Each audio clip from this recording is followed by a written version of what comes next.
नमस्कार मित्रों, ज्ञान गंगा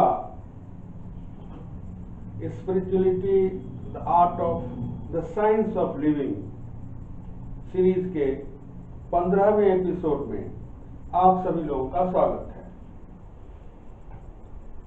पिछले एपिसोड में हम कर्नाटक में थे और जन कवि कनकदास के ऊपर चर्चा हो रही थी और चर्चा हमने अपनी तरफ से पूरी कर दी थी कि कनकदास एक ऐसा भक्त है भारत में भक्तों की माला में कि भगवान के दर्शन के लिए फिरने वाले, घूमने वाले भक्त तो अनंत हैं संख्या में, लेकिन जिस भक्त के लिए भगवान घूम जाए वो भक्त कनकदास ठहरे कि उनको दर्शन देने के लिए उडुपी श्री कृष्ण धाम की प्रतिमा मुख्य द्वार, मंदिर के मुख्य द्वार की तरफ से घूमकर पीछे चली गई और पीछे ही से एक खिड़की खुली और कनकदास जी उनको दर्शन की अनुमति नहीं दी गई थी। वो मंदिर के पीछे विश्राम कर रहे थे और पीछे ही रात में अर्धरात्रि में खिड़की खुली और उनको भगवान के दर्शन हुए और आज तक वो प्रतिमा वहां वैसे ही विराजमान है और हर किसी को दर्शन पीछे से ही होता है। मुख्य द्वार पर खड़े होने पर भगवान की पीठ नजर आती है, भगवान का चेहरा नजर नहीं आता। और उस दिन हम लोगों ने वादा किया था कि दक्षिण तक जाएंगे, दक्षिण छोर तक, जहां तक भारत भूमि है, अर्थात वर्तमान जो तमिलनाडु है वहां जाएंगे। अभी जो तमिलनाडु है प्राचीन काल में राजाओं के, राजवंशों के नाम पर चोल देश, पांड्य देश, इस तरह से वो कहलाता था। उसका पश्चिमी भाग जो अरब सागर से लगा हुआ, जो अब कट कर केरल हो गया है, वो चेर देश कहलाता था क्योंकि वहां चेर राजवंश का शासन था। लेकिन उत्तर में द्राविड़ देश कहने से इस तमाम भूभाग का बोध होता था, जिसमें आज का कर्नाटक भी शामिल है, केरल भी शामिल है, लेकिन मुख्य केंद्र उसका वही था आज तमिलनाडु है। मैं बार बार हम लोग इस चर्चा के आरंभ से ही कह रहे हैं कि भारतीय आध्यात्म की बात जब चलती है तो सबसे पहले जिस चीज का ध्यान आता है वो है हिमालय पहाड़। जोगी हो, जति हो, संत हो, महात्मा हो, आध्यात्म की खोज करने आज भी विदेश से लोग आते हैं तो दौड़ते हैं हिमालय की तरफ। लेकिन दूसरी तरफ यह एक सत्य है कि भक्ति की गंगा, जिसको कहते उल्टी गंगा आप कह सकते हैं, दक्षिण से उत्तर की ओर गई है।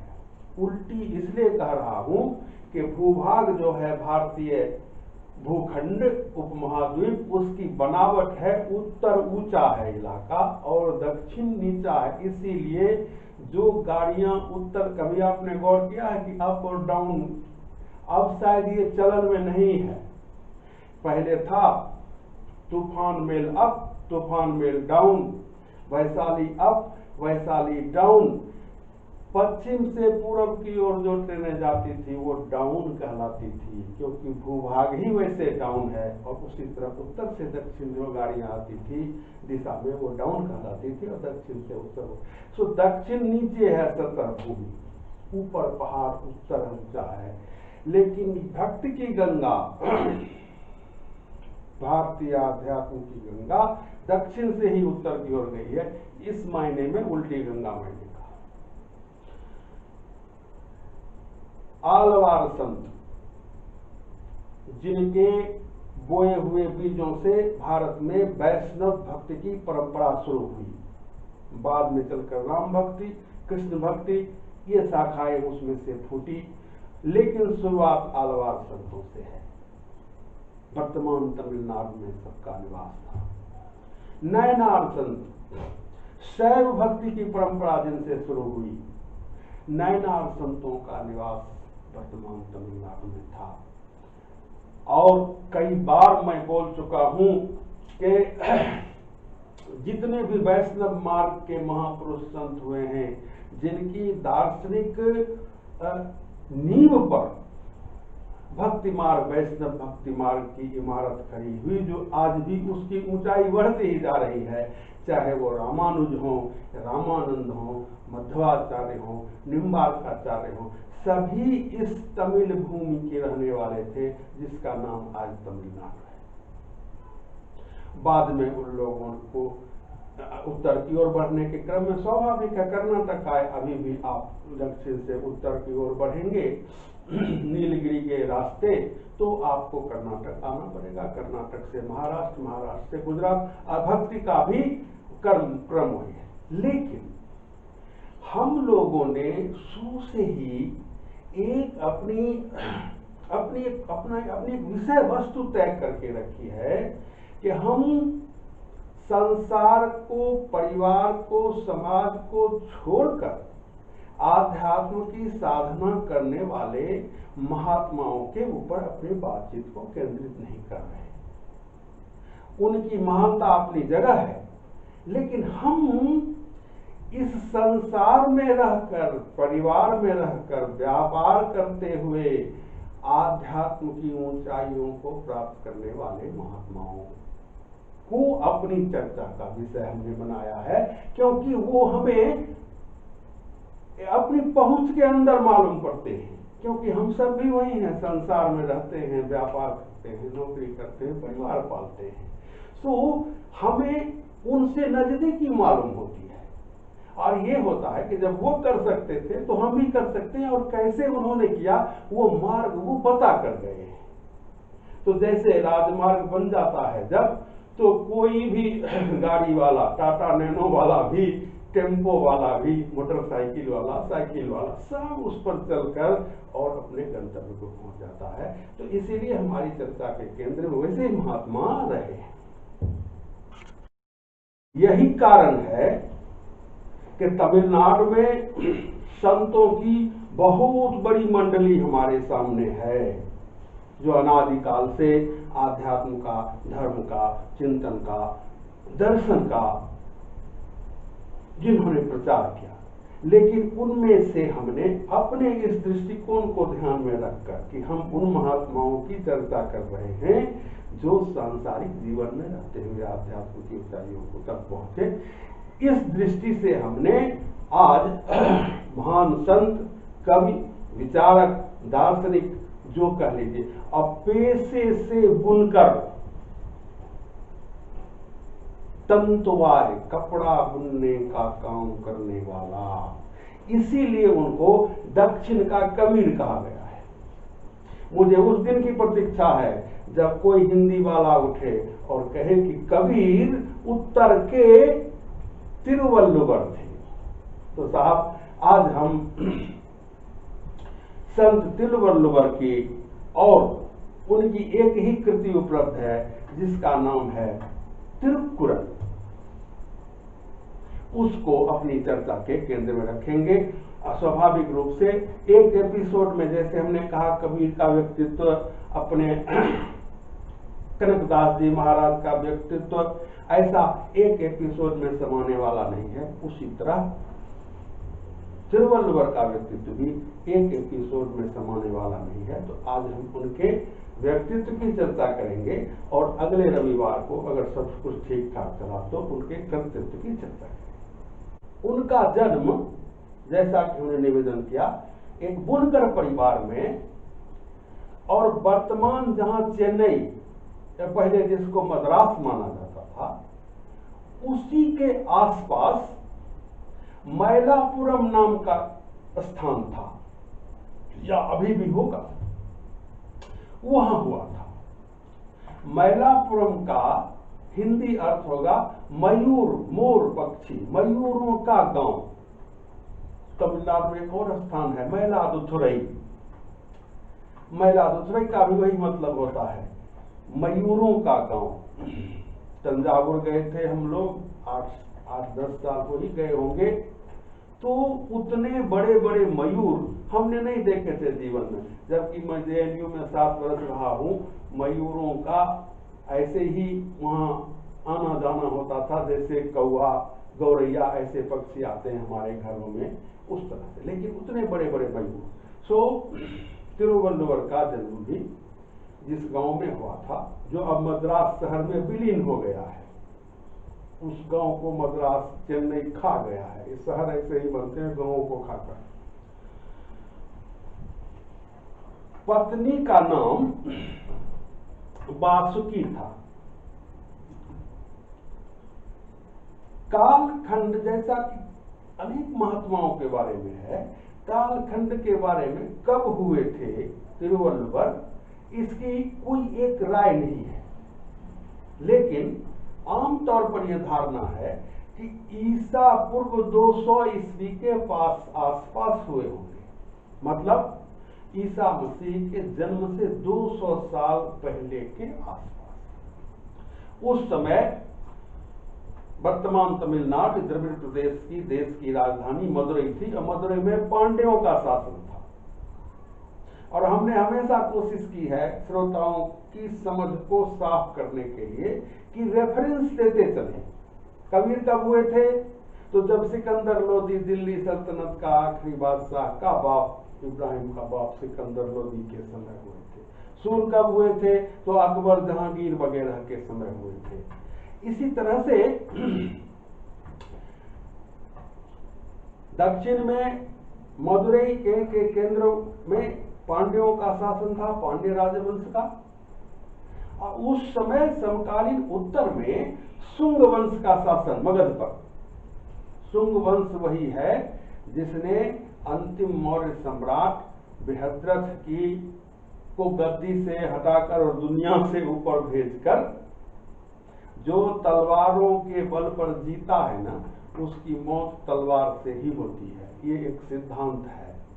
तो पुष्यमित्र शुंग नामक ब्राह्मण सेनापति, जो मौर्य सम्राट बृहद्रथ का सेनापति था, जो अशोक का परपोता वगैरह होगा, वही अशोका द ग्रेट, उसको फौज की परेड जैसे होती है ना अपने यहाँ 26 जनवरी में, तो परेड वो कोई नई चीज नहीं है, हमारे यहाँ बहुत दिन से ईसा के जन्म से पहले से परेड होती है। परेड का निरीक्षण कर रहा था, उसी समय उसकी हत्या की गई और उसकी राजगद्दी पर पुष्यमित्र शुंग ने शासन संभाल लिया उसको। अब फिर पुष्यमित्र शुंग के पोता परपोता के उसी तरह सेम मैनर उसकी भी हत्या हुई और फिर कोई और राजवंश आया। तो खैर, तो तिरुवल्लुवर उस समय हुए थे ऐसा अनुमान है, जबकि दक्षिण में पांड्यों का शासन था और उत्तर भारत में मगध में शुंग राजवंश का शासन था। इनकी रचना है तिरुक्कुरल। देखिए, तिरु माने, तिरु जो है वो अपने श्री, जो संस्कृत के श्री का वो समकक्ष है। अगर मैं कहूं श्री का बदला हुआ रूप है तो झमेला होगा, इसलिए रूप बदला हुआ को छोड़िए, श्री की जगह तिरु लगता है। जैसे तिरुवनंतपुरम केरल की राजधानी है, तो उसका मतलब हुआ श्री अनंतपुरम। तिरुमाला, जहां आजकल बहुत ज्यादा लोग जाने लगे हैं, जो तिरुपति नाथ, अच्छा श्रीपति नाथ ही तिरुपति नाथ हुए,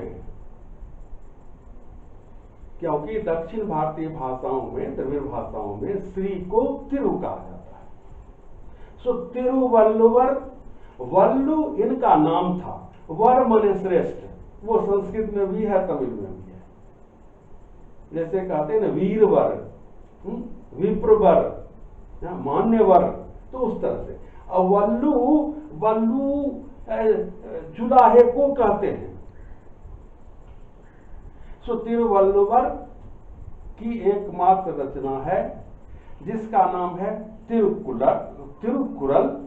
कुरल असल में एक छंद है जो दोहे से भी छोटा छंद माना गया है। भारत में सबसे छोटा छंद, हम लोग विद्यार्थी थे तो यही पढ़ाया गया कि दोहा होता है, लेकिन ये तमिल का जो कुरल छंद है वो दोहे से भी छोटा होता है।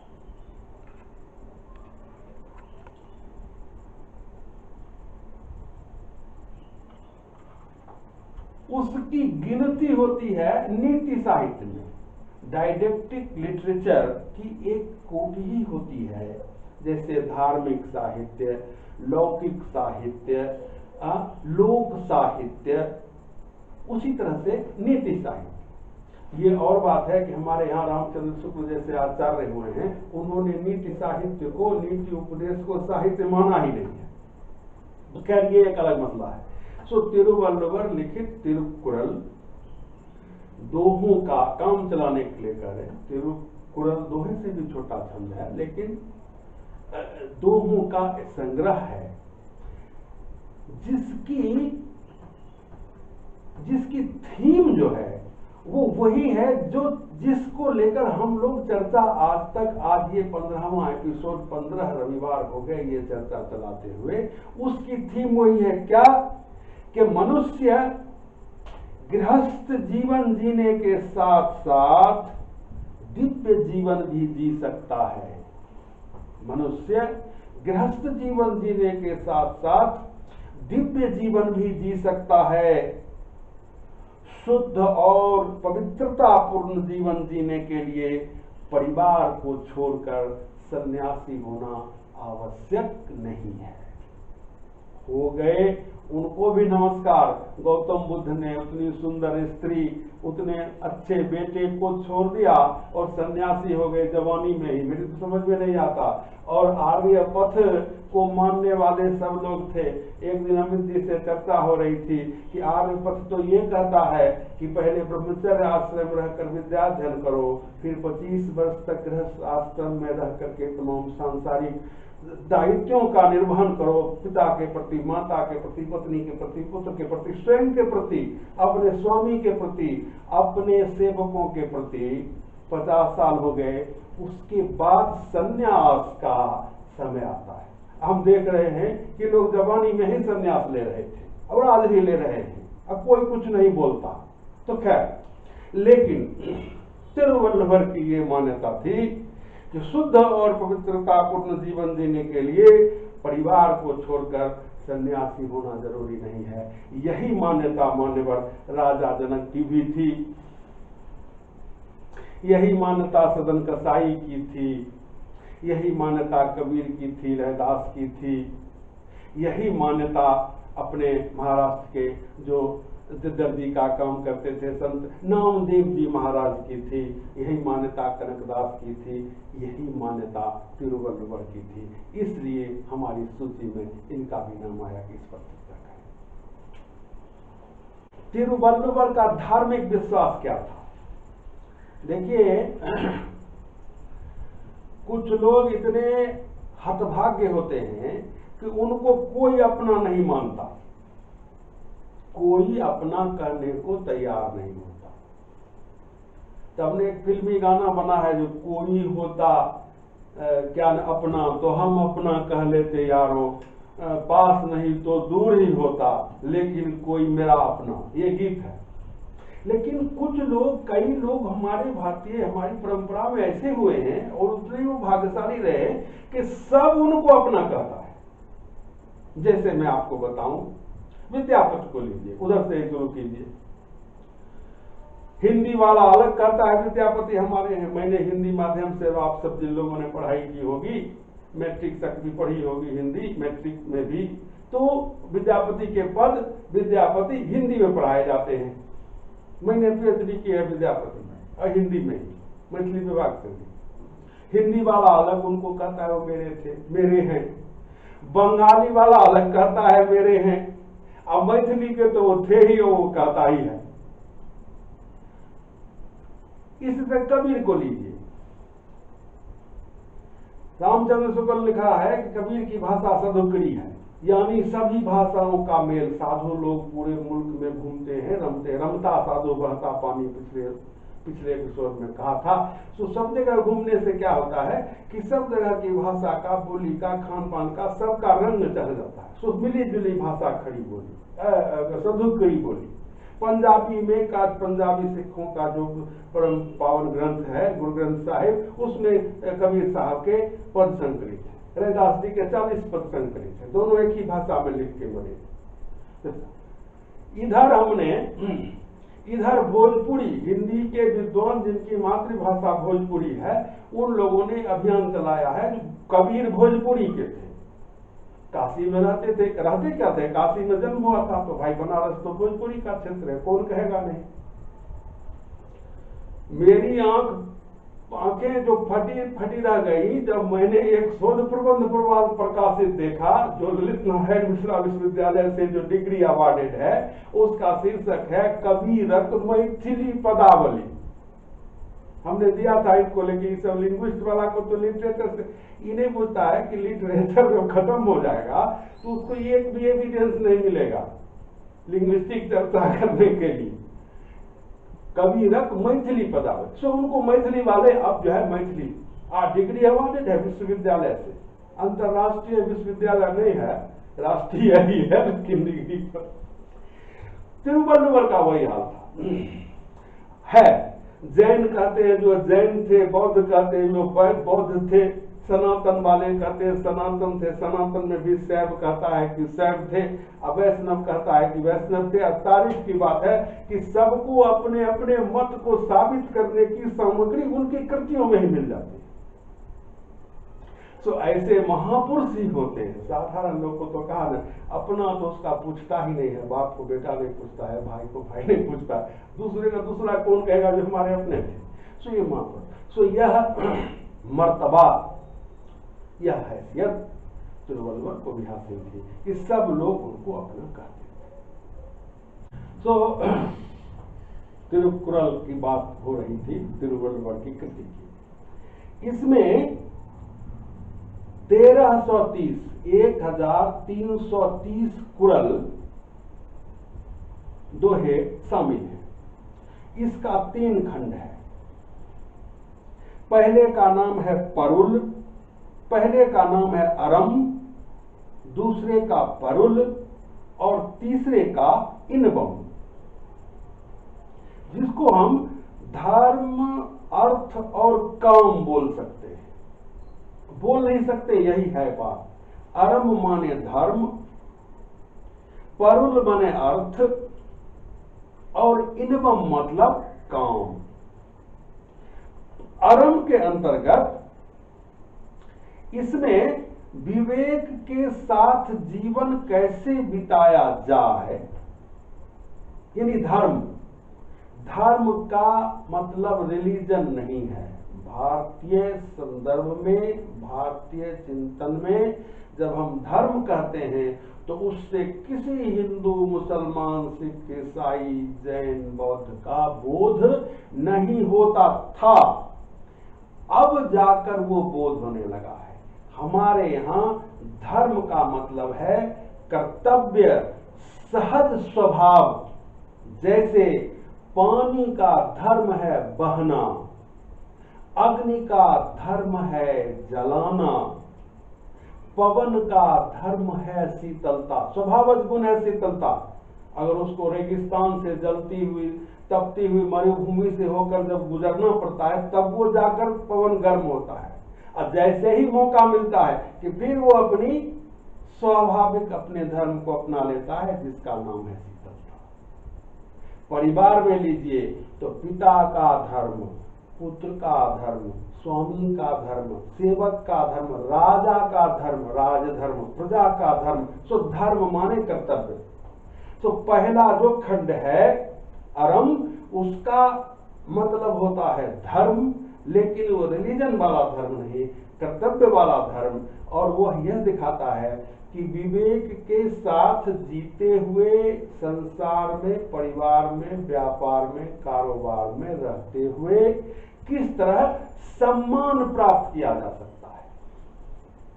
और मित्रों, मनुष्यों का वर्गीकरण अनेक प्रकारों से किया गया है, जिसमें ये कहा गया है एक वर्गीकरण में कि प्रथम श्रेणी का मनुष्य मान के लिए जीता है। मान 3 प्रकार का, सम्मान 3 प्रकार का। एक जो वो अपने आप को देता है, आत्मसम्मान, यहीं से आरंभ होता है। दूसरा जो वो दूसरों को देता है। देते हैं आप वही चीज जो आपके पास होती है। जो अपने आप को सम्मान नहीं देता, वो दूसरे को क्या देगा, कहां से देगा। सो अपने आप को सम्मान देना, दूसरे को सम्मान देना। अब बदले में जब आप देंगे तो आप पाएंगे अवश्य। सो मान, सो विवेकपूर्ण जीवन कैसे बिताया जाए जिससे मनुष्य को मान की प्राप्ति हो। दूसरा अध्याय है परुल, जिसका अर्थ कह सकते हैं, अर्थ का मतलब कहने से आज सिर्फ पैसा होता है, बात भी सही है, लेकिन अर्थ का मतलब है जगत व्यवहार, जैसे राजनीति, कृषि, व्यापार, नौकरी, जो कुछ भी जगत व्यवहार है उसको किस तरह से पवित्रता पूर्वक किया जाए, क्योंकि इनकी मूल अवधारणा ही थी कि पवित्रता पूर्ण जीवन बिताने के लिए परिवार, संसार और समाज को छोड़कर सन्यासी होना आवश्यक नहीं है। सो वो कैसे हो, परिवार समाज में रहकर पवित्रतापूर्ण जीवन कैसे बिताया जाए, यह शिक्षा इस खंड में मिलती है परुल। और इनवम का समानांतर हम कह सकते हैं काम।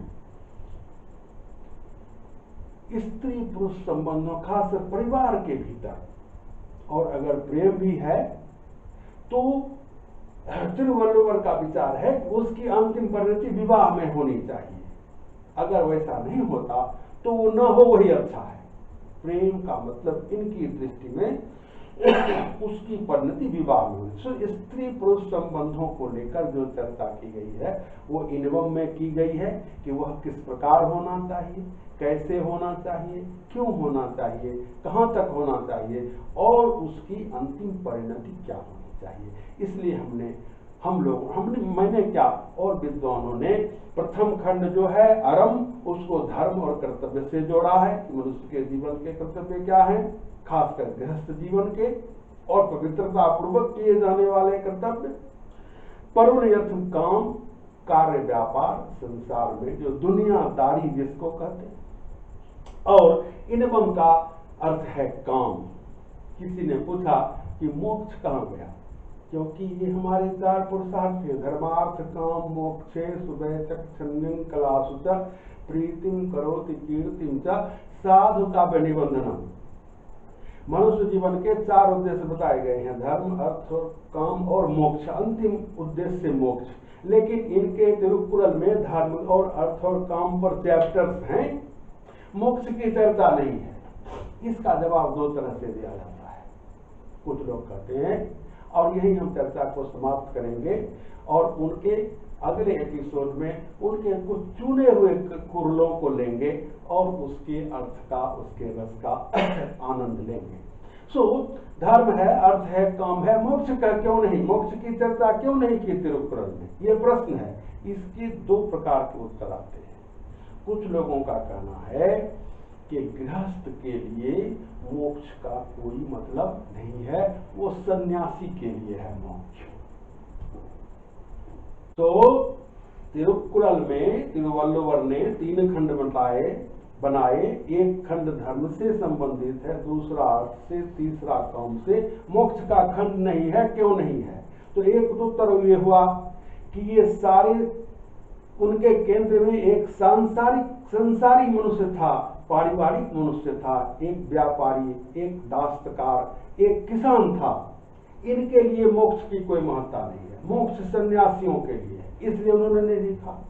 दूसरे पक्ष का कहना है कि साहब इन तीनों मार्गों की साधना अगर ढंग से कर ली, किसी ने धर्मों का पालन कर लिया, अर्थ का उपार्जन कर लिया और संसार में काम मतलब जो लग्जरीज सुख के जो साधन हैं उनका सम्यक रूप से उपभोग जिसने कर लिया, उसको मोक्ष अपने आप मिल जाएगा। मोक्ष के लिए उसको अलग से प्रयास करने की जरूरत नहीं है। बहुत बहुत धन्यवाद। मैं इसी रास्ते को मानता हूँ। बहुत बहुत धन्यवाद। अगले एपिसोड में अगले रविवार को फिर मिलेंगे।